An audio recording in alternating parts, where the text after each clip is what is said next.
Guys good morning, જય Shri Krishna and જય સ્વામિનારાયણ. સ્વાગત છે તમારું આજના મસ્ત મજાના નવા વ્લોગમાં. વાગી ગયા છે 8:05 ને મમ્મી જો ઉમરા પૂંજન્યા કરે છે અને આ બાજુ જો તુલસીમાને આપણે દીવો કરી નાખ્યો છે, મસ્ત મજાનો દીવો. અને આપણા કાનજી મહારાજને પણ દીવાબત્તી થઈ ગઈ છે ને આપણે મહેંદીનો કલર પણ બહુ મસ્ત ફાઇન કલર આવ્યો છે બે હાથમાં. અને આજે હીરું છે ને સ્કૂલે ન ગઈ કે મહેંદી મૂકી છે ને મારે સ્કૂલે નથી જવું, તો કંઈ સ્કૂલે ગઈ નહીં. આજે રજા રાખી દીધી. અને આ બાજુ જો આપણે ભગવાનને પણ મસ્ત દીવાબત્તી થઈ ગઈ છે. મમ્મી જો રોજ ભગવાનને એટલે બધા તુલસી પત્ર ચડાવે. અને આ બાજુ નાસ્તો પણ રેડી થઈ ગયો છે, ચા ભાખરી દૂધ ને બધું જ. ભગવાન જો શંકર ભગવાનની મમ્મી પાણી ચડાવે, અહીંયા પણ તુલસી પત્ર ચડાવે, બધું ફર્સ્ટ ક્લાસ રેડી થઈ ગયું છે. આજે બધું ફિટિંગ બિટિંગનું ને એનું કરવાનું છે. અને આવતીકાલે છે વાના રસમ ને બધું છે, તો કાલનો વ્લોગ પણ જોવાનું ચૂકતા નહીં. મમ્મી ગુડ મોર્નિંગ, જય શ્રી કૃષ્ણ.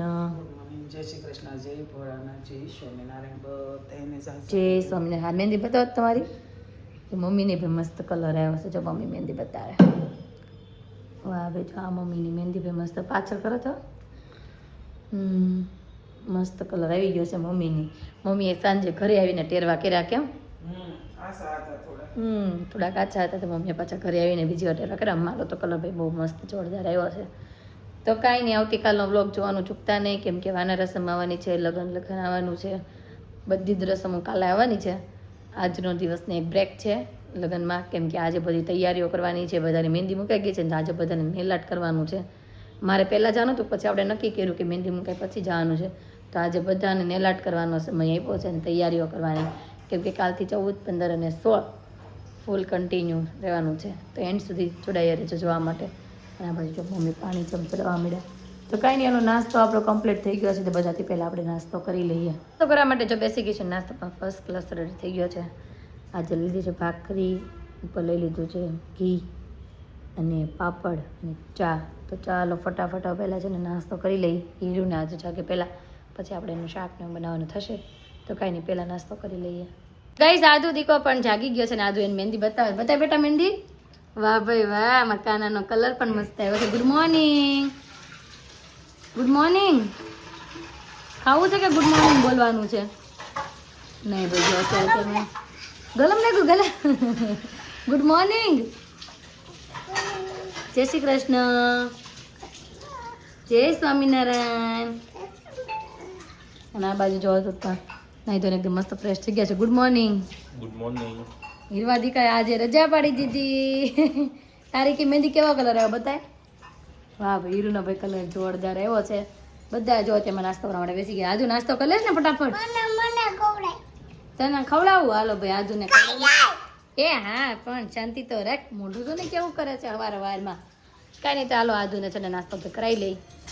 તો સવારના કામકાજ કરીને ફ્રી થઈને વયા ગયા હતા બધું વસ્તુ લેવા માટે. અને પાછો જો બપોરનો સમય થઈ ગયો છે જમવાનો, તો ઘરે આવી ગયા જમવા માટેના બધી જ વસ્તુ આમ જો લઈને આવ્યા છે, બધા ઠેલકા.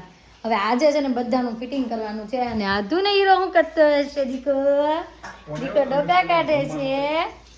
હું ખાચો શાક રોટલી? આદુ ભાઈ શાક રોટલી ખાઈ છે. હીરું તું ભાત? ઓકે. અને આ બાજુ જો મમ્મી ગરમા ગરમ રોટલી બનાવે છે. પિનલબેન પહોંચ્યા છે કે નહીં હજી? નથી આવ્યા. હા ભાઈ, પિનલબેન આવવાના છે ને કહેતા હતા કે અમે મંગાવ્યા છે ને ખમણ અને સમોસા, તો એ લઈને આવે છે. જોઈ હું લઈને આવે છે. અમે કીધું છે અતુલને શાક ભાવે એવું નથી ને, એટલે અમે એમ કીધું હા ખમણ લેવાના છે ફી, એટલે અમે એમ કીધું છે કે ખમણ લેતા આવજો આજુના ફેવરિટ, અને અતુલ માટે સમોસા. તો કાંઈ નહીં, હવે આવે પછી આપણે જમવા માટે બેસી જઈએ. બેન જો આવી ગયા છે. આવો જય યોગેશ્વર. એને શાક રોટલી ખાઈ લીધી. એવું છે? જો આવી રેડી. હા, ખમણ ખાવા ખાલી બેઠી છે. કાકા ને કોણ આવ્યું? ચટણી કેમ નો ખાય? કોણ આવ્યું? આદુ એને ફી આવે ને, ફીની બાજુ જો બેસી ગઈ છે ખમણ ખાવા હાટું. અને જો બધું મંગાવ્યું બધી વસ્તુ. હા, હમણાં તો હારે જ રહેવાનું છે આમ તો હજી 4-5 દિવસ માટે. કઈ તમને આપું વસ્તુ જો મૂકીને રસ ને બધું લેવા છે. તો કાલો જમવા માટે બેસી જાય. તો જમવા માટે જો બેસી ગયા છે ને આજે લઈ લીધું છે રોટલી, ફ્લાવરનું શાક, રસ, સમોસા, ચટણી. અને હજી ખમણ તો મેં લીધા નથી. આધુ દીકો જો બોલતો ને મૂંગો મૂંગો ખાય છે. રસ એટલે ઓછો જ લીધો છે આમ જુઓ થોડોક જ એટલે ગળું નહીં બે આમે અમને બધું ક્યાં ગીત આવે અમે ખાલી વાહે કાગડા ખેંચવા વાળ્યું છે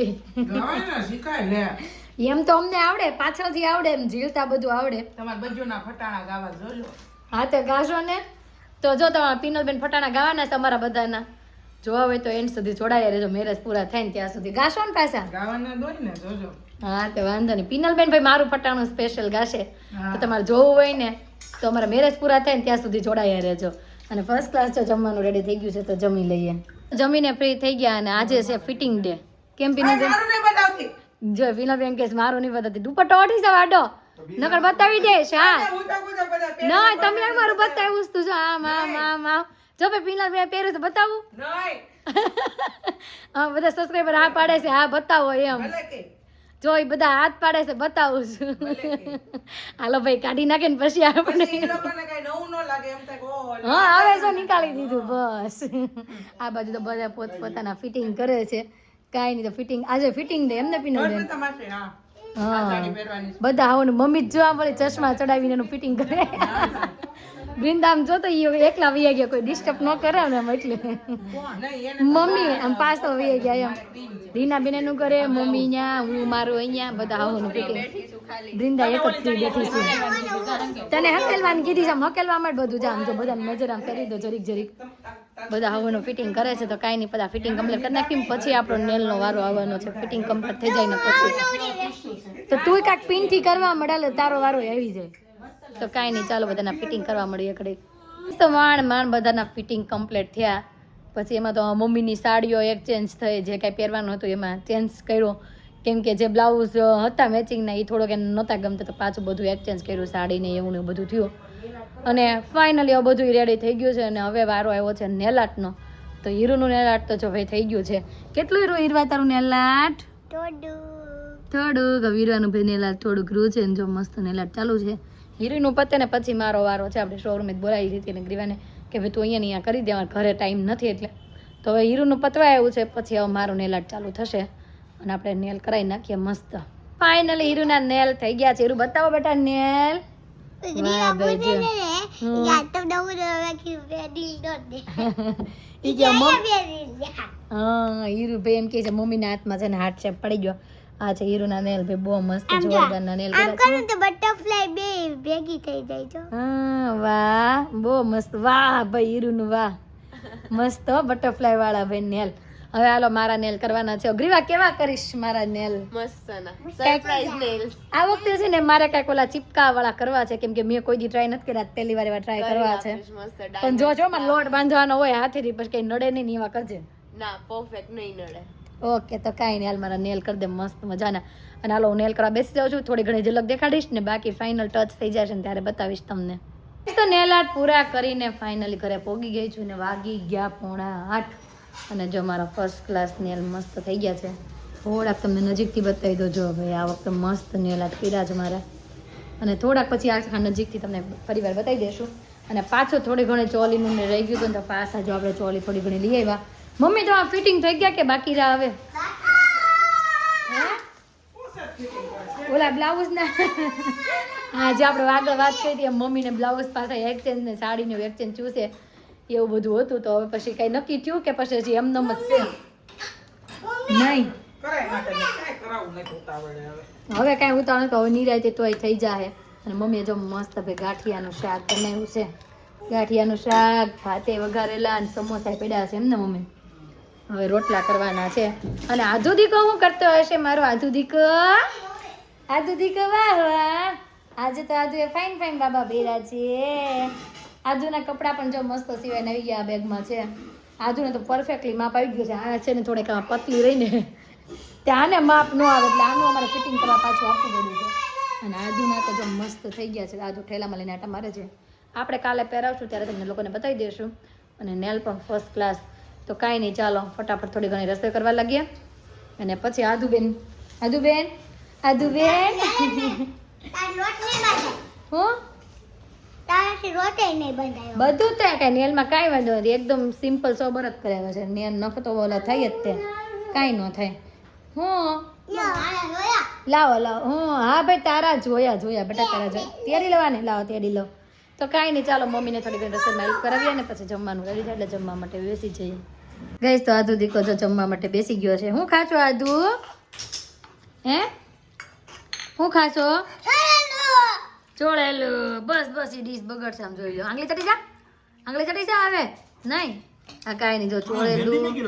હા હા, ટેરવા કર્યા ને ચોળેલું. હારે ઈ જો અથાણું ખાતી જાય છે અને હીરું ચોળેલું ખાય છે. બે નું મંડાઈ પડી ગયો છે. હાલો આપણી ડીશ રેડી કરી નાખી.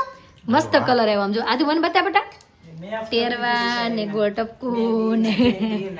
પણ અમે કાલ કહેતા હતા, કાલ તો નકરી રો જ કરતી હતી. મેં કેમ મૂકવી, આજે પછી મુકાવી એને.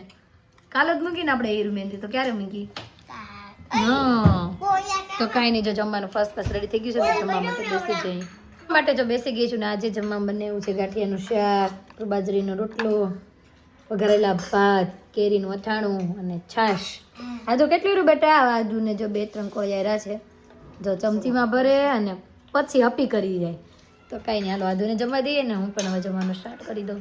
કરવીને જો ફ્રી થઈ ગયા અને આદુ છે ને ઉપરવાળાના ઘરે રમવા જતી રહી છે થોડીક વાર માટે. એનું પેન્ટ સિવાય લોહી ગયું છે, કાલ પહેરવાનું છે નહીં, તેનું ટોપ પહેરીને ઈ જતી રહી છે રમવા માટે. અને આવતીકાલે શું હશે મમ્મી? આવતીકાલે છે ઉત્તરાયણ અને મકર સંક્રાંતિ. તો આ વિશે હું તમને કહેવા માંગુ છું કે મીઠી બોલી મીઠી વાત, મોઢામાં ગોળ અને મમ્મી હા, મીઠામાં ગોળ અને તલની લાડુ. અને તમને બધાને મકર સંક્રાંતિની શુભકામનાઓ. અને આ ઉપરથી મમ્મી જૂની પ્રાચીન વાતો પણ ઘણી બધી છે. તમને કઈ ખબર છે? લાડવા બનાવવાના હતા, સમજાઈ ગયું. તલ સાંકળી બનાવવાની હતી, સિક્કી બનાવવાની હતી. પણ અમારે લગનનો વાયરો વાઈ ગયો છે એટલે કાંઈ બનાવ્યું નથી. એમાં અમે નવરા નથી એટલે કાંઈ કર્યું નથી. ને અમારે લગન 16 તારીખે સાંજે પૂરા થશે એટલે અમે બહુ અતિશય બીજી સહી. હા, અતિશય બીજી સહી. અને અમારા ઘરમાં હવે ઠેલકા મૂકવાની જગ્યા નથી. એટલા કપડાઓ બધી જડે બુક કરાવે, બધા આવી ગયા. તમે જોઈ લો, નકરા જ્યાં જવો ને બુક કરાવેલા ઠેલા પડ્યા ચારે બાજુ, અહીંયા ત્યાં ને બધે જ. તમને ખબર છે આની પાછળ મકર સંક્રાંતિનો પ્રાચીન વાતો પણ આની સાથે જોડાયેલી છે થોડી ઘણી. ખબર છે તમને? આ દિવસ કેવો છે? કાલનો દિવસ ઉત્તરાયણનો. ઓલું કા ખીહર પટોળું વાંચે, ખબર છે? ખીહર પટોળું વાંચે, બધું વાંચે. પહેલા બધું વાંચતા ને કારવતા ને બધું. હવે કોઈ ખીહર પટોળાને કોઈ જાણતું નથી. કેમ કે બધાને મોરશોકસ કરવો છે, હરવું છે ને ફરવું છે ને બહાર જવું છે. કોઈને બધાને તીથલ જવું ને દાંડી જવું, ત્યાં જઈને નદીમાં જઈને બધાને કોઈ ડુમસ જવું, ત્યાં બધાને પતંગ સગાવી. ઘેરે કોઈને સગાવી નથી, સમજાઈ ગયું? કાલનો દિવસ તો એટલો છે કે તમે ન પૂછો વાત. કેટલા આમ તલીન થઈ જાય ને કોઈને કોઈ હોકારો નહીં દે. ડીજે ચાલુ કરશે, ડિસ્કાઉ કરશે, કયક કરશે. સાંજે પછી પૂરી થાય તે ફટાક્યા ફોડશે, ખાહે ધાબે ખાહે પીહે અને મોજ કરશે. જે બધા ગવડિયા હશે, કારવતા હશે, એ બધા બિચારા ધાબે હશે ને એકા બીજા કોઈ પ્રોગ્રામ કરશે, કોઈ અહીંથી ઉપર લઈને જમશે, એવું બધું કરશે. કાલનો દિવસ એવો છે. હા, પણ સાચી વાત તો એ હતી કે પેલા છે ને ઓલો ખીચડો રાંધીને ખાતા. અને અમે પણ ઘણા સમયથી ખીચડો કરતા જ આવ્યા છે, પણ આ વર્ષે અમે ખીચડો નથી કરવાના. કોરે બનાવ્યો તો આપણે મસ્ત ખીચડો. અને આ દિવસ કાલનો દિવસ કેવો છે? પુણ્યનો છે. તમે જે કરો ઈ કરી શકો. ગાયને ઘાસ નાખી શકો, ઘૂઘરી નાખી શકો, પછી બેન દીકરીને દાન પૂન કરી શકો. જે કરવું હોય આ કાલને ખીહર તમારે જે દાન પૂન કરવું હોય કરી શકો છો. અને બીજી એક વાત મને જો કે થોડી ઘણી ખબર છે ને, કહું છું કે ખીહર એટલે કે મકર સંક્રાંતિ એટલે કહેવામાં આવે છે પિતા અને પુત્રનું મિલન. એવી રીતના કહેવામાં આવે છે કે સૂર્યદેવ છે ને પોતાના પુત્ર શનિદેવ હારે છે ને એને બનતું નહીં બેને, અને દુશ્મનાવટ હતી. અને ત્યારે સૂર્યદેવ છે ને પોતાની દુશ્મનાવટ ભૂલીને પોતાના દીકરાની ઘરે ગયા અને એને કલેશ મિટાવ્યો. એટલે કે એની બેની જે વચ્ચેની જે મતભેદ હતો એ દૂર કર્યો અને બેયનો એક સંબંધ કર્યો એ બેએ પિતા પુત્રએ. અને ત્યારથી એમ કહેવામાં આવે છે કે એ દિવસને ઉત્તરાયણ તરીકે માનવામાં આવે છે. અને બીજું એક એવું હતું કે ભીષ્મ પિતામહ અને મમ્મી ઓલું વરદાન મળેલું હતું, તમને ખબર હોય તો, ઈચ્છા મૃત્યુનું. ભીષ્મ પિતામહને છે ને વરદાન મળેલું હતું કે જ્યારે એમ કે મારે મરવું છે આજે ત્યારે એ મરી શકે એવું હતું. અને જ્યારે અર્જુને તેની ઉપર બાણ ચલાવીને જ્યારે આમ આપણે 3 પાનનો વડ છે આપણે સુરતમાં ત્યાં ખબર છે ઉતેલા છે, હા, તો ત્યાં એ એમ સુતેલા હતા બાણ ઉપર. એને કંઈક કહેવાય એવી ભાષા મને આવડતી નથી. એ બાણ ઉપર સૂતેલા હતા ને ત્યારે એમ કેમ હતું જ્યારે એમ કહે કે આજે મારું મૃત્યુ થઈ જાય તે દિવસે થઈ જાય ત્યારે ભીષ્મ પિતામહ એવું વિચારતા કે ઉત્તરાયણના દિવસે સૂર્યોદય થાય ને ત્યારે મારે એ કેમ મૃત્યુ કરવું છે અને ઉત્તરાયણના દિવસે એમનું મૃત્યુ થઈ ગયું એટલે તે દિવસથી એમ કહેવામાં આવે છે કે જે ઉત્તરાયણના દિવસે મૃત્યુ પામે ને એને મોક્ષ મળે છે એવું તને કહેવામાં આવે છે. આ બધી જૂની પ્રાચીન વાતો છે. હવે તો જો કે હવે કોઈ માનતું તો નથી આ બધામાં, એવું બધું છે. હવે તો બધા પોતપોતાના મોજ શોખમાં ને એવું છે. ઉત્તરાયણ છે અને 11 છે. 11 છે કાલે છે. હા કાલે જ છે. બહુ સરસ પુણ્યદાન કરવું હોય તો જે પણ કોઈ કરી શકે છે. કરી શકે છે. અને હાલો પાછું થોડું ઘણું કામકાજ રહ્યું છે. આપણે સાડીનું બ્લાઉઝ રિપેર કરવાનું છે થોડું ઘણું, તો એ કામકાજ થોડું ઘણું લીપટાવી દઈએ ને આજુ ત્યાં સુધીમાં રમીને પણ પાછી ઘરે વહી આવે. તો આજુ છે ને ઉપરથી રમીને નીચે ઘરે પણ પાછી આવી ગઈ છે, કપડાં પણ ચેન્જ કરી નાખ્યા છે. અને ઘણા બધા લોકોની કોમેન્ટ હતી કે તમે સાડીની પાટલી કઈ રીતે પાડો છો, બતાવજો પ્લીઝ. તો આપણે છે ને એક દિવસ આપણે પાડીને બતાવી દઈશું કે કઈ રીતે સાડીની પાટલી પાડીએ છીએ. આદુને હતા ને આવડે આદુની મહેંદી જો ફાઇન અને આદુની મહેંદી પણ જો મસ્ત ફાઇન આવી ગઈ છે. તો કાલે છે ને જોરદાર સવારમાં વહેલું ઉઠી જવાનું છે, વહેલા ઉઠીને સાડી બાડી પહેરીને કમ્પ્લીટ થઈ જવાનું છે. તો આજનો અમારો દિવસ કાંઈક આ રીતનો રહ્યો છે. તમને કેવો લાગ્યો કમેન્ટમાં જરૂર જણાવજો. જો ગમ્યો જ હોય તો લાઈક, શેર અને સબસ્ક્રાઈબ કરી દો. આવતીકાલે નવી સવાર સાથે નવી એનર્જી સાથે ફરી મળીશું. ત્યાં સુધી બાય.